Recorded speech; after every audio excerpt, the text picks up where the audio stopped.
Hello friends, welcome to our YouTube channel G for you today. আজি আমি আপোনালোকৰ মাজলৈ আৰু এটা নতুন ভিডিঅ' লৈ উপস্থিত হৈছোঁ। আৰু আজিৰ ভিডিঅ'ত আমি অসমীয়া সাহিত্যৰ কেইটামান ইম্পৰ্টেণ্ট প্ৰশ্ন আলোচনা কৰিম।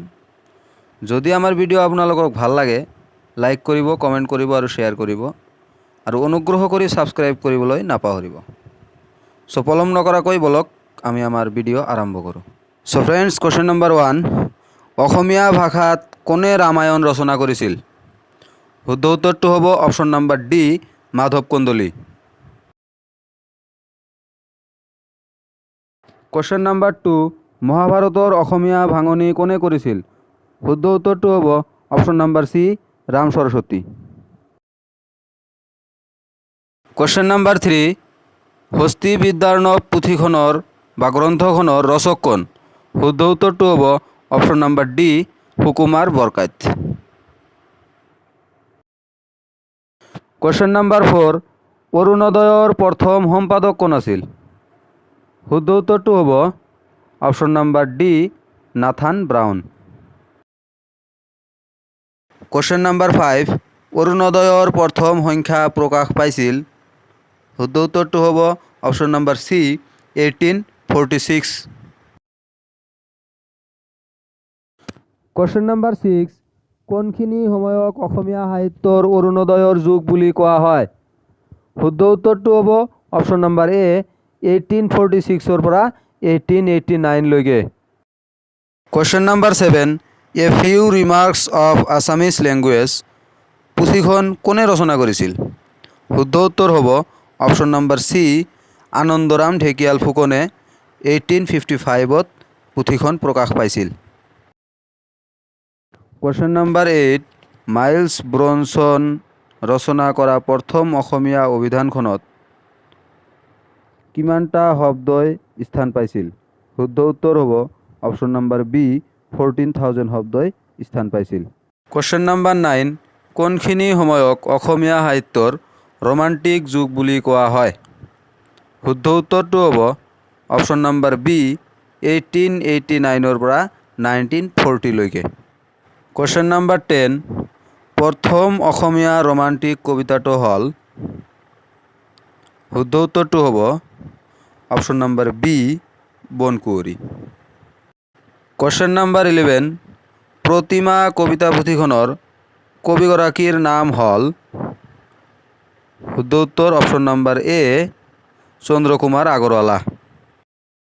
কোৱেশ্চন নম্বৰ 12, প্ৰতিমা কবিতা পুথিখনৰ বিষয়ে লক্ষ্মীনাথ বেজবৰুৱাই কি কৈছিল? শুদ্ধ উত্তৰ হ'ব অপশ্যন নম্বৰ চি, প্ৰতিমাখন সৰু কিন্তু নিভাঁজ সোণৰ। কোৱেশ্চন নম্বৰ 13, অসম সাহিত্য সভাৰ প্ৰথম সম্পাদক কোন আছিল? শুদ্ধ উত্তৰটো হ'ব option number C, Sarat Chandra Goswami. Question number 14, Assam সাহিত্য সভাৰ প্ৰথম মহিলা সভাপতি কোন আছিল? শুদ্ধ উত্তৰ হ'ব অপশ্যন নম্বৰ সি, নলিনী বালা দেৱী। কোৱেশ্চন নম্বৰ 15, প্ৰথম আধুনিক যুগৰ উপন্যাসৰ নাম কি? শুদ্ধ উত্তৰ হ'ব অপশ্যন নম্বৰ এ, ভানুমতী। কোৱেশ্চন নম্বৰ 16, অসমীয়া চুটিগল্পৰ জনক কোন? শুদ্ধ উত্তৰ হ'ব অপশ্যন নম্বৰ এ, লক্ষ্মীনাথ বেজবৰুৱা। কোৱেশ্চন নম্বৰ 17, লক্ষ্মীনাথ বেজবৰুৱাৰ আত্মজীৱনীখনৰ নাম কি? শুদ্ধ উত্তৰ হ'ব অপশ্যন নম্বৰ চি, মোৰ জীৱন সোঁৱৰণ। কোৱেশ্চন নম্বৰ 18, প্ৰথম অসমীয়া কথা কবিতাৰ ৰচক কোন? শুদ্ধ উত্তৰ হ'ব option number D, Jatindranath Duwara. Question number 19, প্ৰিয়তমাৰ চিঠি কবিতাটিৰ কবি কোন? শুদ্ধ উত্তৰ হ'ব option number A, Hemchandra Goswami. Question number 20, কিমান চনত অসমৰ স্কুল কাছাৰী আদিত অসমীয়া ভাষাৰ পৰিৱৰ্তে বঙালী ভাষাৰ প্ৰতিষ্ঠা কৰা হৈছিল? শুদ্ধ উত্তৰ হ'ব option number B, 1836। Question number 21, Asomiya সাহিত্য বুৰঞ্জীকাৰে অসমীয়া সাহিত্যৰ কোনখিনি সময়ক অন্ধকাৰৰ যুগ বুলি অভিহিত কৰিছে? শুদ্ধ উত্তৰটো হ'ব অপশ্যন নম্বৰ চি 1836 পৰা 1873। কুৱেশ্যন নম্বৰ 22, প্ৰথম অসমীয়া মহিলা আলোচনীখনৰ নাম কি? শুদ্ধ উত্তৰটো হ'ব অপশ্যন নম্বৰ বি ঘৰ জেউতি। কুৱেশ্যন নম্বৰ 23, বীণা বৰুৱা কোনজন ব্যক্তিৰ ছদ্মনাম? শুদ্ধ উত্তৰ হ'ব অপশ্যন নম্বৰ সি ডক্টৰ বিৰিঞ্চি কুমাৰ বৰুৱা। কুৱেশ্যন নম্বৰ 24, প্ৰথম অসমীয়া দৈনিক বাতৰি কাকতখনৰ নাম কি? শুদ্ধ উত্তৰ হ'ব অপশ্যন নম্বৰ এ দৈনিক বাতৰি। কুৱেশ্যন নম্বৰ 25, প্ৰথম সাহিত্য অকাডেমি বঁটা লাভ কৰা ব্যক্তিজন কোন আছিল? শুদ্ধ উত্তৰ হ'ব option number B Jatindranath Duwara. Question number 26, জ্ঞানপীঠ বঁটা বিজয়ী প্ৰথম উপন্যাসখনৰ নাম কি? শুদ্ধ উত্তৰ হ'ব অপশ্যন নম্বৰ এ মৃত্যুঞ্জয়।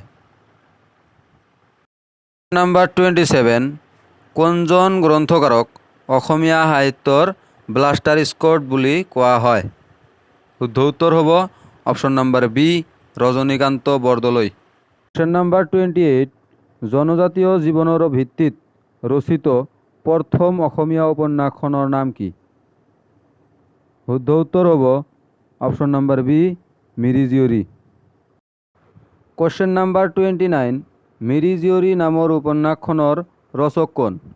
শুদ্ধ উত্তৰ হ'ব option number D Rajanikanta Bordoloi.